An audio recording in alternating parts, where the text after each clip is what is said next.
Ethnic studies is the core of our liberational understanding. It's how we learn how to get free. It's how we learn how we're going to address all of the things that are coming. Climate crisis, crisis with our policing, crisis with how we recognize ourselves, what identities are suppressed, and what identities are allowed to flourish. This is Freedom Studies. Welcome to Learning Liberation, the Ethnic Studies podcast produced by members of the Coalition for Liberated Ethnic Studies. Those words were spoken by Dr. Brian Leszczynski at a rally in February of 2023 in St. Paul, Minnesota, which was organized in support of a bill that would require ethnic studies content in all K-12 schools in Minnesota. Dr. Leszczynski is one of the many coalition members across what we now call the United States, who are working collectively with grassroots movements to uplift principles, policies, practices, and pedagogies that center the knowledge, narratives, experiences, and wellness of Black, Indigenous, and people of color so that liberation of all peoples and relations are realized. Each episode of Learning Liberation will center stories and narratives while connecting these stories and narratives to the guiding principles of our Coalition for Liberated Ethnic Studies, or CLES. We want to provide not just inspiration, but concrete resources and ideas, especially to teachers and students in contexts where they may not be able to access resources through their own schools and districts. CLES is comprised of organizations and individuals engaged in work nationally, regionally, and locally around anti-racist and decolonial K through 20 education. And this podcast is one way for us to highlight work being done in the field by teachers, youth, and community members around liberatory ethnic studies.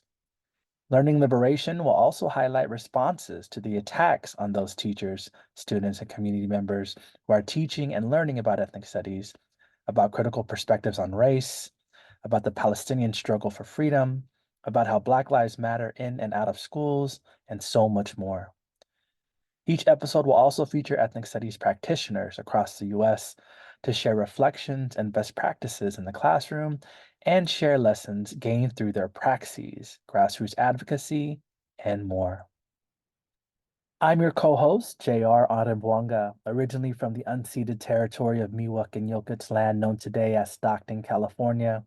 I'm a queer, second-generation Filipino-American teacher, organizer, photographer, and potter that's been working alongside high school-age youth for over a decade in San Francisco, Oakland, and back home in Stockton, where I helped to fight for and teach some of the first high school ethnic studies programs and was honored to help grow the Stockton Unified Ethnic Studies program as their first ethnic studies teacher on special assignment. I earned my BA in Asian American Studies with a minor in history from San Francisco State University and earned a Master's of Art in Teaching, Urban Education, and Social Justice from the University of San Francisco. I currently am the co-executive director of Empowering Marginalized Asian Communities, a nonprofit based in Stockton that serves Southeast Asian youth, immigrants, and system-impacted communities, and am the national coordinator for the Coalition for Liberated Ethnic Studies, the folks helping to bring you this very podcast. I'm also your co-host, Juana Teresa Tello, an educator, organizer, and culture keeper born and raised in Yelamu, occupied Ramaytush Ohlone territory known as San Francisco. I'm a first-generation Chicana rooted in the Bay Area with skills that meet at the intersection of arts, education, and organizing. I'm an ethnic studies practitioner both inside and outside of K-12 and university settings, and I'm a proud co-founder of Five Elements Youth Collective, which creates platforms to develop the leadership and creative capacities of youth of color so that they may critically reimagine health and justice in our communities.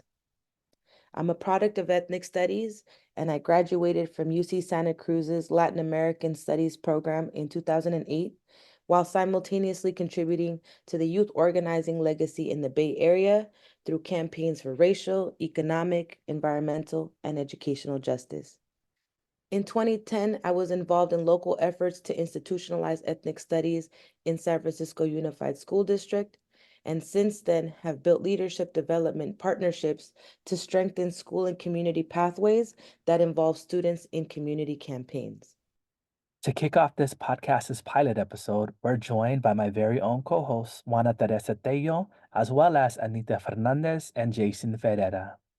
In this episode, they'll share more about the origins of the Coalition for Liberated Ethnic Studies, which was established in 2021, but has collaborative origins and lessons that spanned well beyond this timeline. Anita Fernández is the co-founder and executive director of the Chicanx Institute for Teaching and Organizing, also known as CHITO. As a teacher educator for over 2 decades, her positions include Chief Diversity Officer at Prescott College, the Associate Dean of the college's Tucson Center, and the Social Justice and Community Organizing Graduate Program. Her teaching, scholarship, activism, and organizing have been in the areas of racial justice, decolonizing pedagogies, Latinx movements, and social justice education.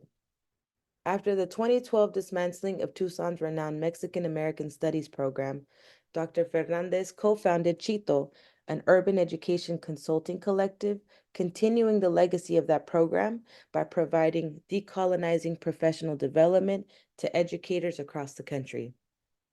CHITO has become a national leader in the training of ethnic studies educators at the K-20 level, and to date have trained thousands of teachers, administrators, and counselors in liberatory and rehumanizing pedagogy. In that capacity, Dr. Fernandez has been locally and nationally involved in the fight for ethnic studies and the need for statewide policies to require ethnic studies at the K-12 level. Jason Ferreira is Associate Professor and Chair of Race and Resistance Studies in the College of Ethnic Studies at San Francisco State University. He holds a BA in History from the University of Illinois at Urbana-Champaign and both an MA and PhD in Comparative Ethnic Studies from the University of California at Berkeley. Dr. Ferreira's teachings and scholarship focus on the history of radicalism within and across communities of color.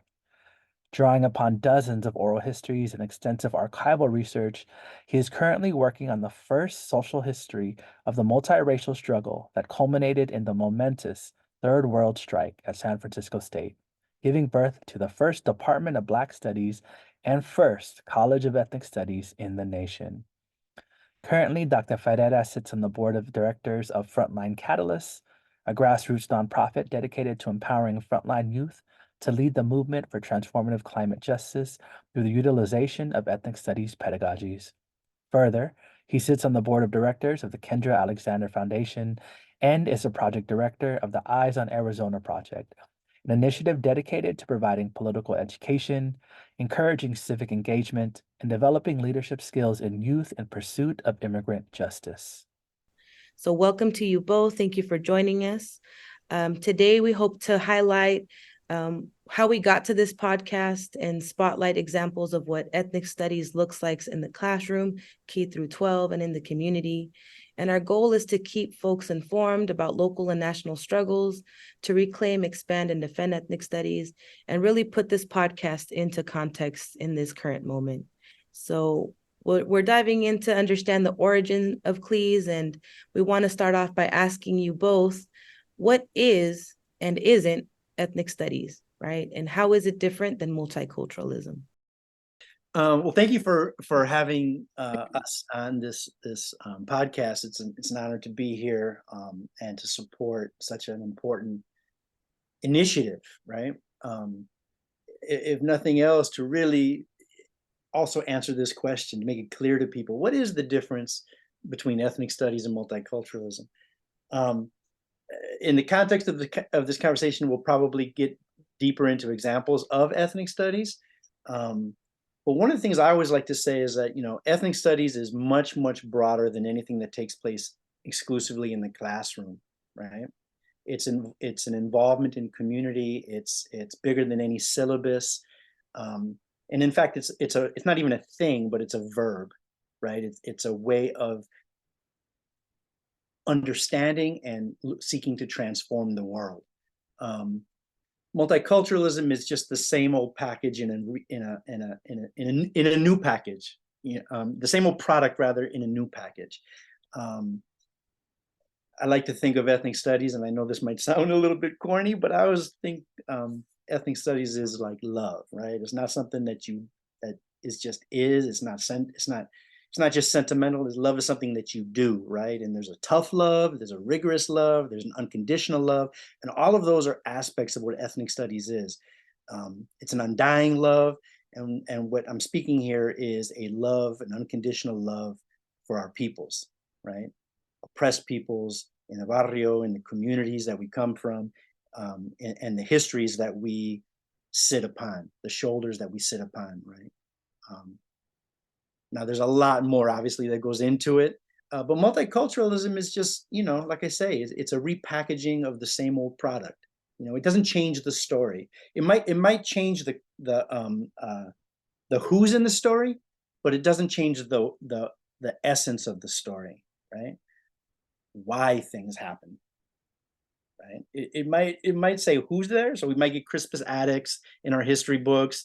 We might get folk of color in high places, but that doesn't necessarily get us to the question of why things are the way they are. So ethnic studies engages questions of power, privilege. That's a big difference than multiculturalism.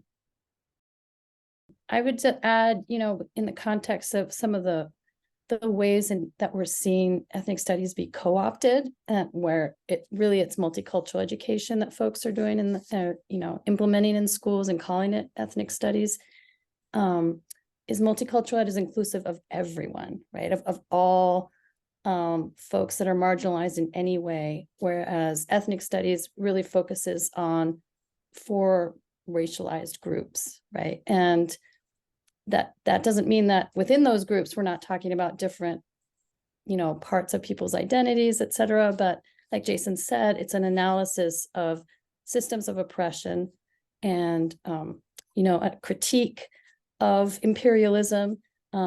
Ethnic studies is anti-capitalist, it is internationalist, and multicultural ed is not, right? It's a lot more sort of feel good, respectability, and diversity, and there's a space and a place for that. It's just not ethnic. It's different than ethnic studies. When Anita says that ethnic studies is internationalist, ethnic studies is anti-capitalist, the reason that's an important element of ethnic studies is because you can't understand why people, for instance, migrate from other parts of the world, right, without understanding what is pushing people off their land, right? You can't understand questions around the border without understanding how that border has been historically constructed, right? Who's in, who's out, right? So ethnic studies asks that deeper question of power and privilege. It's quintessentially a historical investigation too, right? So all of this is it's like if we were to today have a conversation about what is taking place in occupied Palestine, and we were to frame that only in the context of culture, right? And why can't those people just appreciate each other's culture, right? That would be the mandate of a multicultural education, right? Like, can't we just appreciate the traditional, the 4 Fs, right? Food, fabric, festival. And there's another one, I forget what it is, but those sort of things that we, the smorgasbord of culture. Why can't we just appreciate each other's culture? But of course, you can't understand about occupied Palestine if you don't understand the history of occupied Palestine, right? And the geopolitics behind the US's support of the state of Israel, right? If you don't understand the history of settler colonialism, right? And so to turn that lens back to where we are here in occupied America, right? You can't understand, you can't understand Native Americans because you watched Reservation Dogs, right? Now, Reservation Dogs is important, but watching Reservation Dogs, giving land acknowledgements, while important, doesn't force us to also contend with land back, right? The theft of land, the ongoing settler colonialism here on Turtle Island, right? And so ethnic studies is part of a project that asks those deeper, harder questions, not just to ask them, but to provide a way of thinking about how to change the world too, right? Which is really, and I know we're going to get into this later, which is really why there's a tremendous amount of opposition to ethnic studies. Part of it is because we challenge certain paradigms, certain narratives, but a profound aspect of that backlash has to do with what are the consequences of people who know history, who think critically, right? Who ask questions of power and privilege. Those are dangerous citizens of the world, right? I don't say citizens of the United States, but citizens of the world. Thank you both for framing the critical intervention that ethnic studies plays in classroom curriculum. You all shared, right, that by centering critical thinking on systems, institutions, and policy, it allows for students to be able to explore root causes and to unpack the structures of power and their relationship to it.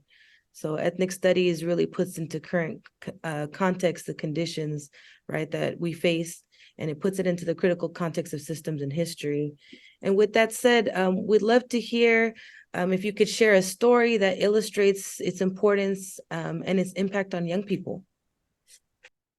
Yeah, I mean, I can kind of combine this with the, talking a little bit about the program here in Tucson, the Mexican American Studies program, sort of piggybacking on what Jason was bringing up, two pieces, one piece, the historical literacy piece, how we have to be historically literate in these moments as ethnic studies practitioners, as critically conscious organizers, and we have to contextualize ourselves in this moment and understand what came before. And so with the Mexican American Studies program, we have to historically contextualize that, right? What was happening in that moment, and what was it that prompted, as Jason was saying, one of these consequences of, in this case, youth, developing that critical consciousness, becoming politicized, really flipping, the quote unquote achievement gap on its head. And so the program here was so successful in large part because of the indigenous epistemology that was at the root of that program, right? And so having an indigenous ways of knowing and practices within the context of a colonial structure of a public school system, and the tension and the contradictions within that setting was something incredible to witness. And it was also something that was so threatening.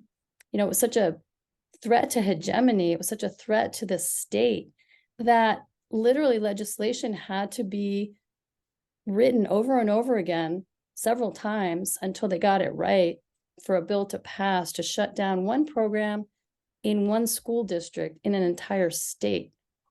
And so youth getting that kind of an education and feeling a sense of, cultura and a sense of academic identity and a sense of who they are, and that really changing the paradigm for how successful they were in completing school, in matriculating to college, in all of the markers that are those standard markers, but even more importantly, the markers of loving themselves, of loving their community, of really going back to invest in their families. That is something that was a threat, therefore had to be stopped by any means necessary by the state, and was, right? Or it was attempted to. And so it was stopped, but we continued on, and we continued on through the courts, and we continued on as an autonomous organization, and eventually won in the courts.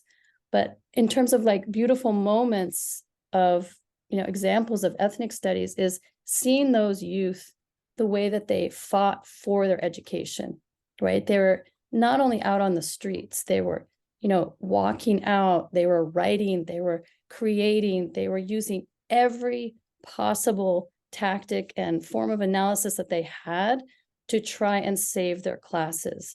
And then when their classes were, eliminated, they continued to push for something new. And as they graduated and have gone out into the community, they've developed their own spaces using what they learned in that program. So really thinking about how one of the most important parts of ethnic studies is having our youth gain the knowledge and the tools with their critical consciousness to create change and to develop new, reimagining what spaces can look like and how they can use what they've learned to create something new, is something that definitely was happening and continues to happen here in Arizona. I too have had that experience many, many times over the years, my many decades now of teaching ethnic studies, of seeing the transformative impact of ethnic studies and seeing people, students who maybe come into the classroom, leave that classroom fundamentally different people because their perspective on the world has changed, their perspective on their ability to see new capacities blooming within themselves, to see how they, because one of the things about ethnic studies is it's a push against sort of a deficit-based educational, a system that looks at communities of colors as deficits, right?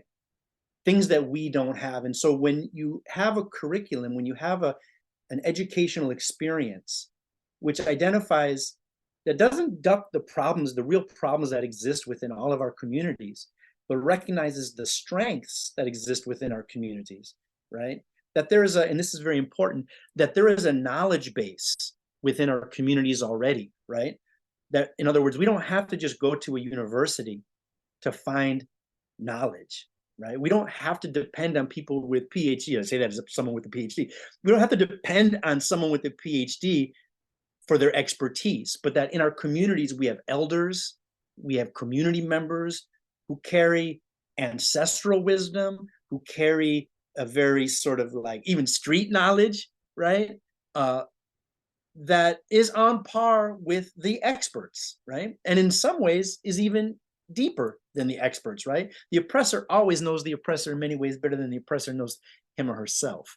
And so when you see a student realize that their abuela is someone that is valuable, that has something valuable to offer humanity, right? And it's a special thing. It's just a very, very profound transformation, right? A perspective on the world is much larger than, right?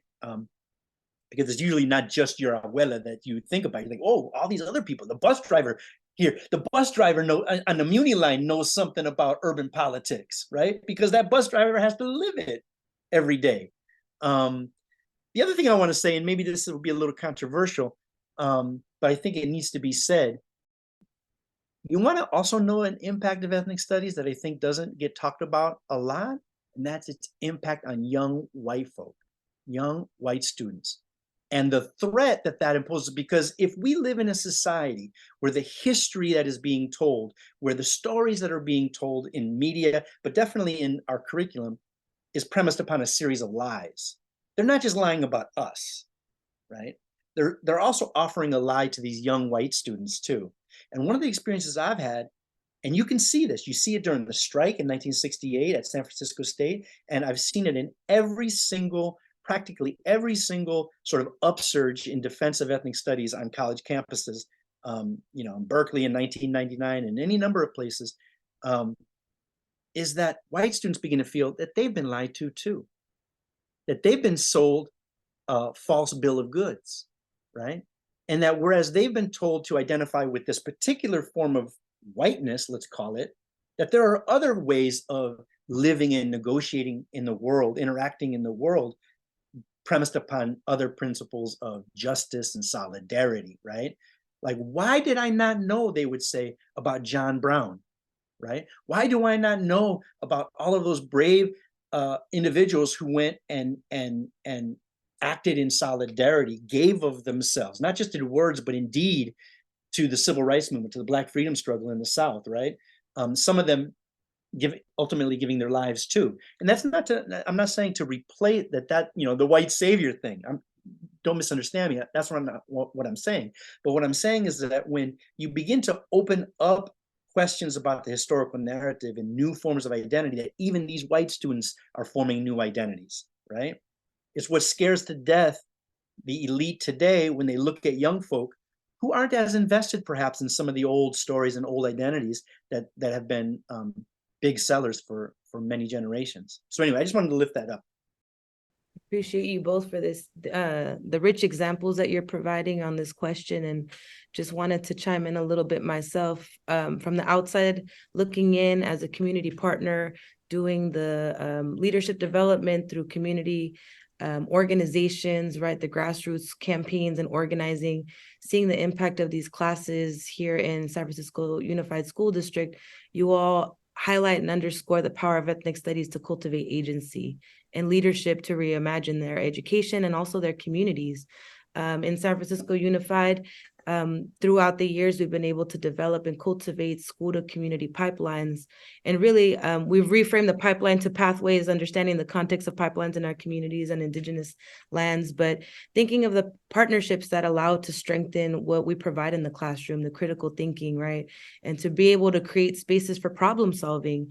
Just a big shout out for the young people that I've interfaced across the district who've been active, coming out of these classes, fired up to better understand themselves, their positions in the world. They've been able to shape and fight and win local campaigns to really push solutions and not suspensions, have even fought to really implement A through G requirements, here in the districts, anything from advocating for credit recovery and summer and night school when those are constantly on the chopping block within the budget process here locally. And even what I can attest to over a 4-year campaign is young people fighting for a free Muni for youth, a free public transportation system here in San Francisco that accommodates over 30,000 low-income families. On the basis of struggle, young people started the campaign in 9th grade, graduated by the time that they were to even benefit from the program. But the idea that, they understood agency, understood a problem that young people and families couldn't afford, transport to school in the face of budget cuts that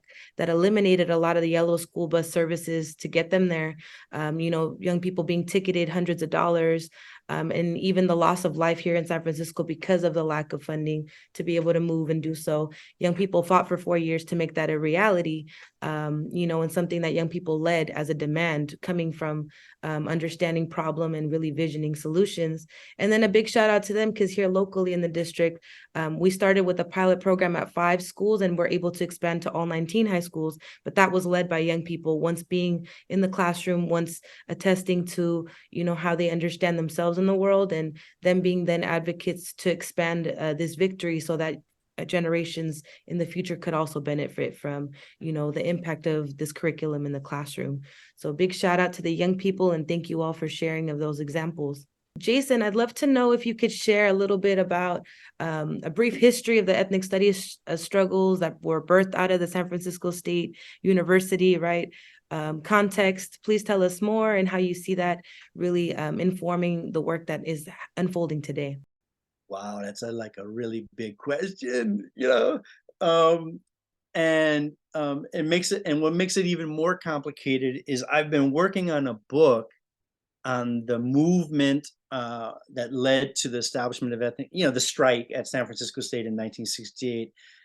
I've done, upwards of 50 oral histories with different veterans, from teachers to students to community members that were part and parcel of that historic moment. And whereas, and it's an important historic moment because whereas it was not necessarily the only place ethnic studies was bubbling up in the 1960s as a discipline, it was really the most probably radical and sophisticated model, right?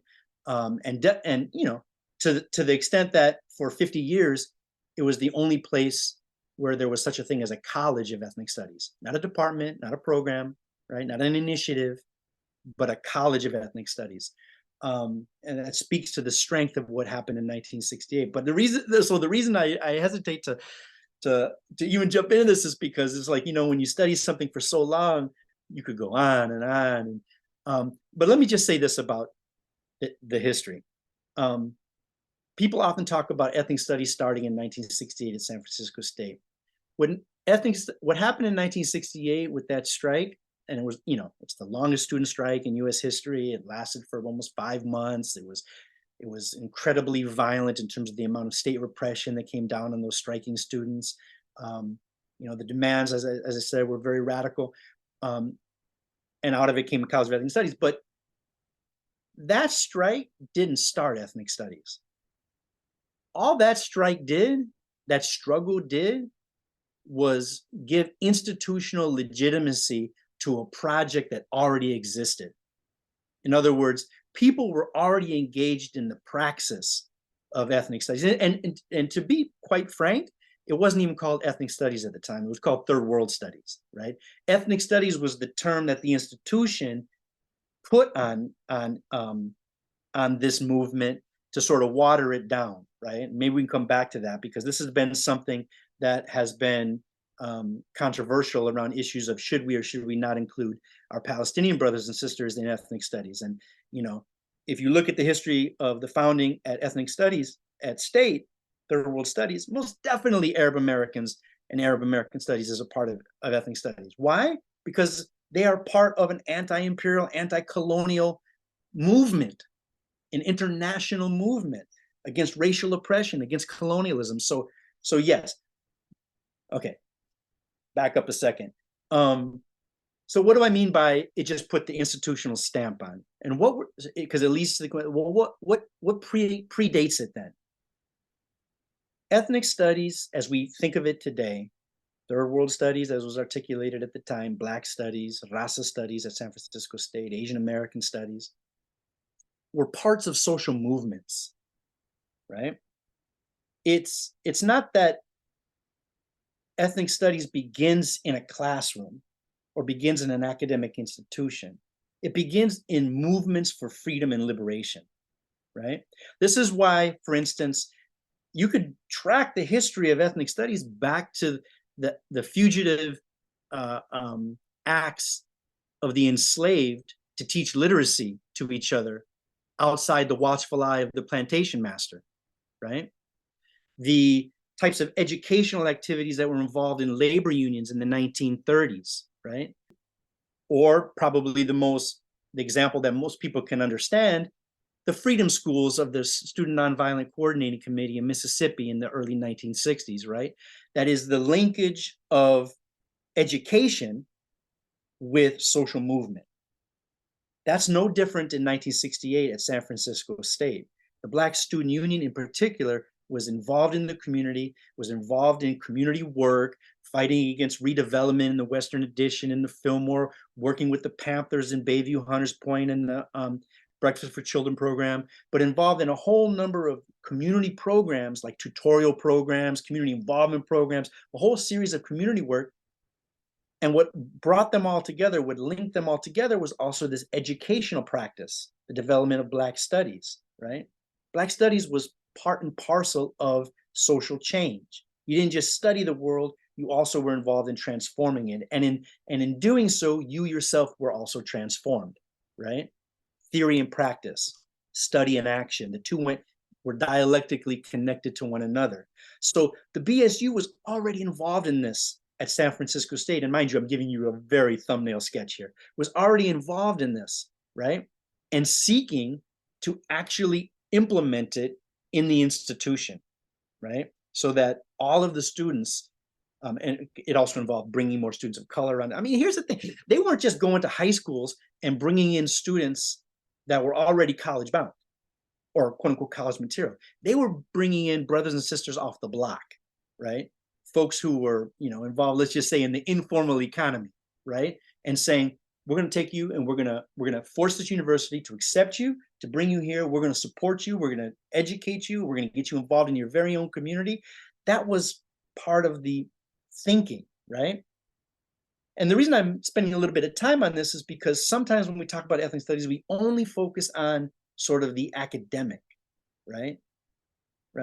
The right wing often says, oh, you're just ideologues, or it's just propaganda. Well, no. I mean, part and parcel of the ethnic studies critique is that all education is political. No education is simply neutral, right? I mean, if you look at the university, and I'll try to wrap up here really quick because I know you said a brief history. Even the way the university is structured in dominance, right? We have a college of business.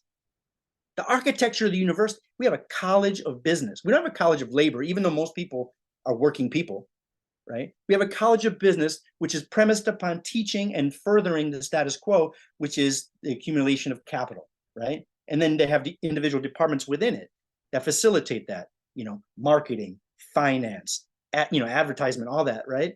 Which furthers the process. What ethnic studies was saying is that we need to create an education that serves the people, right? So at a place like UC Berkeley, the chemistry department, at the time, the chemistry department was involved in producing new types of pesticides that were being sprayed on our people in the Central Valley, all up and down the Central Valley, right? What ethnic studies folks, Chicano studies folks at Berkeley were saying is like, no, we need to engage in an education, developing an education that is connected to our communities and that serves our communities, right? So that's the sort of like idea behind it, an education in movement, seeking to transform, develop critical capacities, critical consciousness, and getting the university, getting it recognized in the university.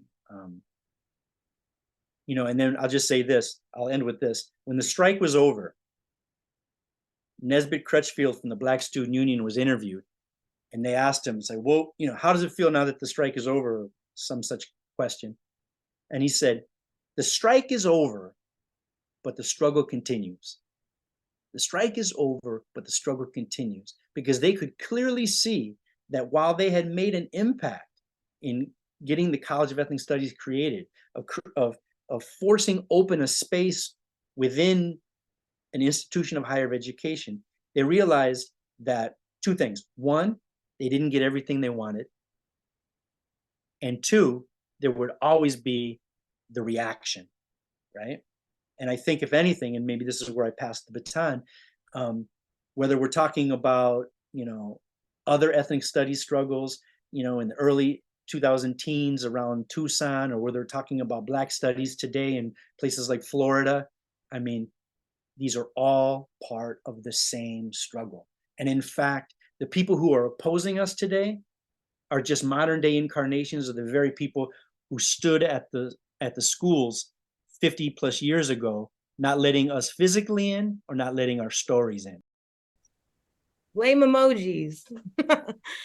Thank you so much. Anita, can you please share a little about the Mexican American studies in Tucson and how that's helped us bring to this current day and led us towards the formation of CLES?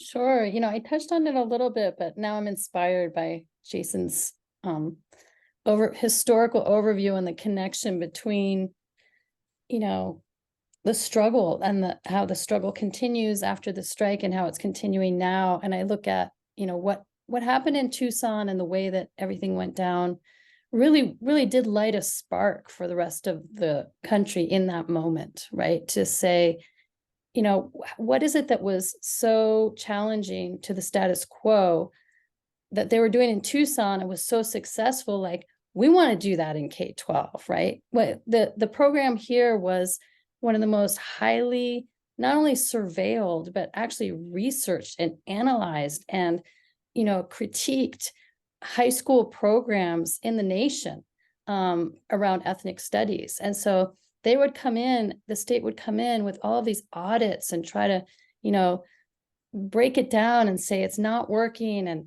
they're really teaching Marxism, and we probably weren't teaching Marxism, but, that's beside the point. But, they're trying to, teach about the overthrow of the US government and teach ethnic solidarity, all of these accusations. When, seeing the results of that, folks around the country then started saying, how do we implement that into our high schools with the same kind of success rate? And so that's how we started to see some of what, was already flaring up, obviously, in parts of California, but then became a statewide requirement in Washington State, in New Mexico, in Texas. It really drove that movement, pushed it over that line. And what was different in Arizona was there was no state requirement. There was no model curriculum, right? So the teachers here were developing all of their own content. And it was truly community responsive, and it was truly responsive to the population of youth that they had in that moment. And that's one of the dangers right now. It's whenever you put something in the hands of the state to make those decisions, you're not going to have power over that. And so that's one of those juxtapositions and challenges that we're seeing right now. But interestingly, when you talk about historical literacy and like what happened in the past and what's happening now, even elements of what made the program here very successful in MAS around the teaching, the inclusion of the Nahuatl and the concept of in la quech. Now 12, 15 years later, we're seeing that being challenged in California, right? And the California Department of Education actually removing that from the model curriculum and, rolling over when there was a lawsuit and in San Diego specifically, and, paying out to get out of that lawsuit that was all around these indigenous concepts, Ashe, the Nahuatl, in la quech. And so it's this repetition of these cycles of oppression, the same cycles that are oftentimes rooted in these indigenous ways of knowing, these community ways of knowing that are at the core of what reach our youth, where our youth say, that resonates with me. I don't know why, but I've heard that before. I go into a sweat at Temazcal. I've been here before. Even though I've never been here, I can feel what that connection with what it is that I'm being taught or the experiences that I'm being introduced to. And those are the pieces that, as Jason said, are why we are getting such pushback in a lot of ways, and why we're getting such pushback from the same folks, because what that will lead to is just what we're seeing now, which is an uprising against settler colonialism, right? A pushback and understanding about colonizer and those who are colonized, and oppressor and oppressed actually happening in front of us. And our youth are being able to name that and name the history of that, and name why are indigenous folks in Palestine so deeply connected to indigenous folks here on Turtle Island. There's a different timestamp on those settler colonial projects.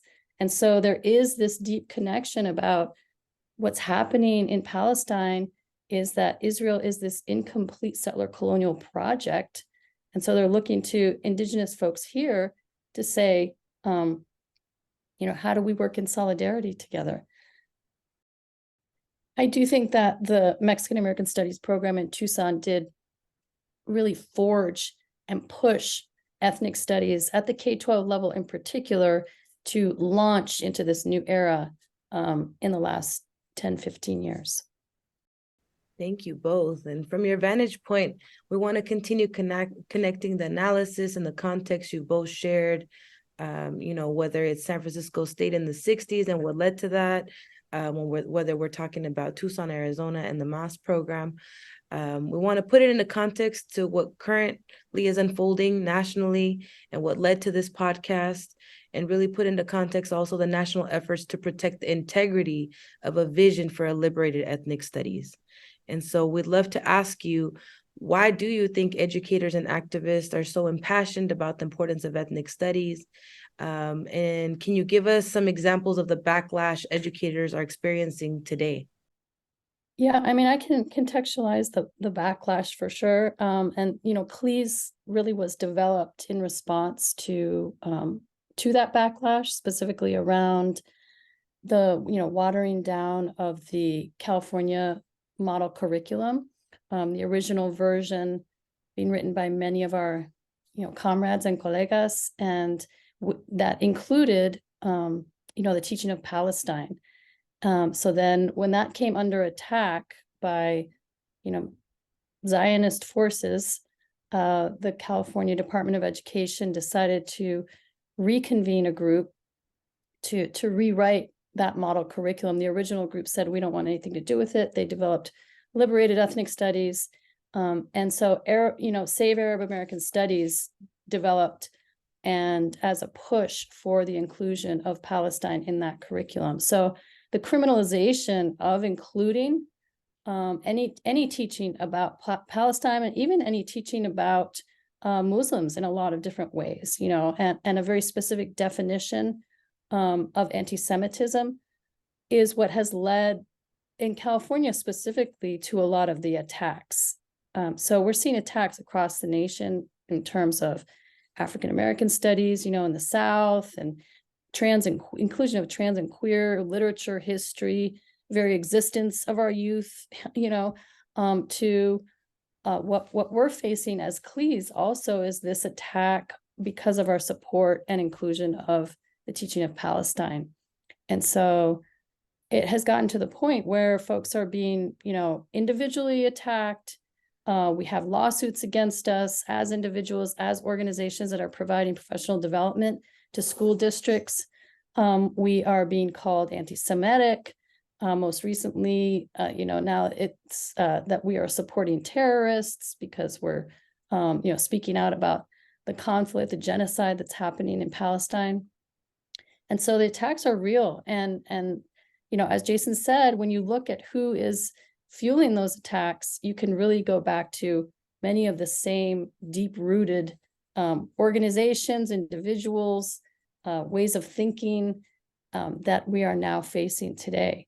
So that is one of the reasons that we developed CLEs, was to support K-12 teachers specifically when they're coming under attack, to, you know, have some rapid response, but to also have them have a space to, you know, meet with other educators that are facing the same kind of struggles and share tactics and share curriculum and have a community within the body of CLEs. People who actually do ethnic studies, who are the professionals of ethnic studies that drafted that model curriculum, people who have spent a lifetime studying pedagogy, right? Draft their curriculum. And then people who know nothing about ethnic studies are the ones who say, that's not ethnic studies. You know, in a way, it goes back to the strike. And the reason I say that is because one of the, you know, the strike was around power, right? Oftentimes people talked about educational self-determination, right? That communities have a right to educational self-determination. They have a right to a relevant education, an educational experience that reflects their historical, cultural realities, right? Like there were professors on campus who said, black folk ain't contribute nothing to history. You know, why should we have Black history courses? That's not an exaggeration. People said it. You can find that in campus newspapers, right? When people made the argument for it. So, you know, they had things called humanities department that really wasn't the humanities at all. It was just a small segment of humanity, that which was based in Europe, right? So to that extent, it was anti-human, right? Because it didn't, you know, Shakespeare's a great writer. Toni Morrison, she's a great Black writer, right? Like one's the norm, one's the exception. So what folks said at that time is like, no, we need to have power. We need educational self-determination. And one of the first aspects of any struggle for self-determination is the ability to define oneself. We're not Negro, we're Black. We're not Hispanic, we're Chicano, right? We're not Oriental, we're at the time Asian American. You see what I'm saying? A free people are a people who have the ability to define themselves. I share all that as a way of saying this is the same dynamic taking place across the country. Experts in ethnic studies are saying this is ethnic studies. And people who are not in ethnic studies, but who have power, are the ones saying, no, it's not, and you shall not teach it. It's the same struggle, right? But again, it's because they fear the consequences of what happens when people have educational self-determination. And it's so important to stress how Palestine and the struggle of the Palestinian people sit at the heart of it all, right? Because most of these people who came out against ethnic studies, they probably wouldn't have been as vociferous and you know, rabidly opposed to the model curriculum if it didn't include Arab American studies, principally the study of Palestine, right? And we're seeing it play out in the press today, right? How many you know, the very idea that if you believe in Palestinian life, that somehow you're a terrorist. I mean, that speaks to the power that still exists within the media, you know, the white supremacy within the media that somehow Palestinian babies are not as important as any other babies? And we can sit here right now when bombs are raining down on Gaza right now, on Palestinian children, it's obscene. But this is what ethnic studies seeks to correct, seeks to intervene, to say that all life is precious. Sorry, I'm going to go out a little bit, but this struggle around the model curriculum, it's pregnant with a lot of lessons. We appreciate that insight and that critical perspective, specifically with that last point. And you all shared a little bit, but just want to make sure we add some color if we've missed anything. Why do you think the backlash is so fierce, and who do you think is behind it? I think we've named some of the elements or some different examples of what the backlash has looked like, but tying these pieces in together, any last words you want to share on that point?